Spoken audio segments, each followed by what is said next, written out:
Isang mapagpalang araw po sa ating lahat. Isang magandang umaga po sa ating Panginoon. Ako nga po pala si John Robin Medina at ngayong araw po, August 1, 2025, araw po ng Biyernes, ay samahan po ninyo akong pag-aralan at unawain ng mga salita ng ating Panginoon. Pero bago po tayo magsimula, samahan niyo po ako sa isang maikling panalangin. Lord, maraming salamat po sa panibagong araw po na binigay niyo po sa akin. Salamat po, Lord, palagi sa mga biyayang pinagkakalob niyo po sa pang-araw-araw po na buhay namin ng aking pamilya. Lord, humihingi po ako ng kapatawaran sa mga kasalanang paulit-ulit kong nagagawa. And Lord, bigyan mo po ako ng karunungan, naway yung mga salitang may hayag, naway yung pangalan ng siyang maitaas ngayong araw. Lord, ingatan niyo po ako palagi, pati po yung mga mahal ko sa buhay. Ingatan niyo po sila, Lord, paano po ang bahala sa kanila. Lord, pinagkakatiwala ko po sa inyo lahat ng mga plans, lahat ng mga gagawin at desisyon ko po sa buhay. Lahat ng ito ilalagin ko sa mga pangyariang pangalan ng Jesus. Amen. Ang paksa po natin ngayong araw ay member ka na ba ng Kilusan? Power of the Church. At ang devotion po natin ay magmumula sa Matthew chapter 16 verse 18. Sinasabi po dito, "And I tell you that you are Peter, and on this rock I will build my church, and the gates of Hades will not overcome it." O sa Tagalog naman po, "At sinasabi ko naman sa iyo na ikaw ay Pedro, at sa ibabaw ng batong ito ay itatayo ko ang aking iglesia, at ang mga pintuan ng Hades ay hindi magwawagi laban sa kanya." Sa verse po na to, pinapakita po nito na wala talagang makakapantay sa anong kayang gawin ng ating Panginoong Jesucristo. Wala talagang makahihigit sa kung anong kayang gawin ng ating Panginoon. At mapunta naman po tayo sa ating teachings ngayong araw na mula sa devotion ni Pastor Russell. May kinalaman ito sa The Power of the Church.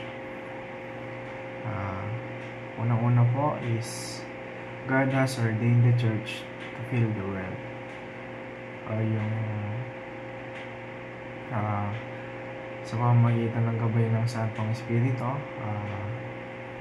ginagbayan nito ang church or tayong mga tagasunod ng ating Panginoong Jesucristo upang ipalaganap sa mundo ang kanyang mga salita, ang kanyang kabutihan.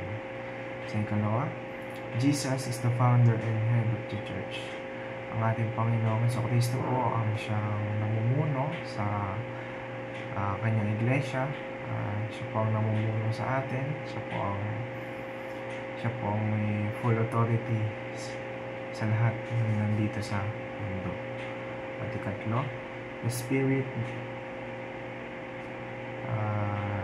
Sa ikatlo po ay the Spirit indwells the church to accomplish God's mission.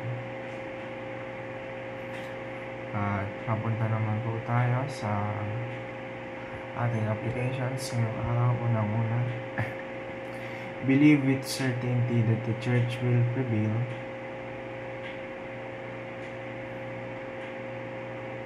In the cultural war. Maniwala tayo na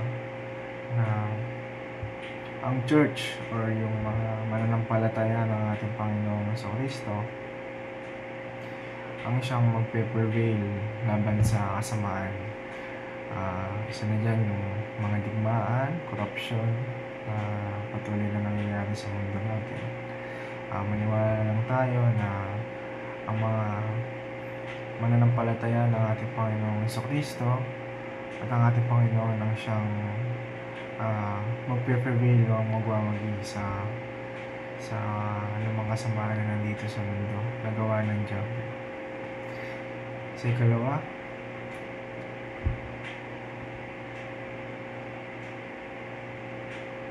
be a part of a local church that prioritizes the 3 great commandments.